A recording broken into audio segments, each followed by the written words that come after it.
Rushinta Lisailicho Linkakwila Linsailal at kakwal Linashke Lisantil musike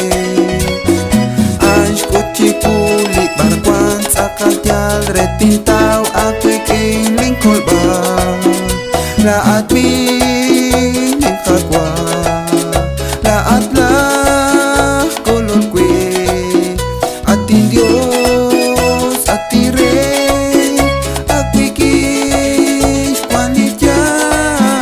Akwikish Sushinta Tuktuki Usila Akwikish Sushinta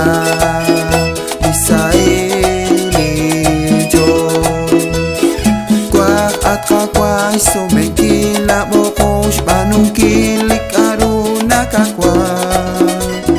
Kwakti oken sa siyang kebling komon Reto kwang titsakat saw sila Laat din yung kakwa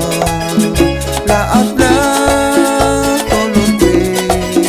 Atin Diyos at tire Akikis kwanitya Akwikish Rushinta Tuktukin Usila Akwikish Rushinta Lisailicho Chinateka at kakwa utin pabing akwilikineng lingkomo Renaksaling komunin sa kutut punilik timbano sila Laat din yung kakwa Laat lang kolon kwe Atin Diyos at tire Akwikish Kwanitya Akwikish Rushinta Tuktuki Usila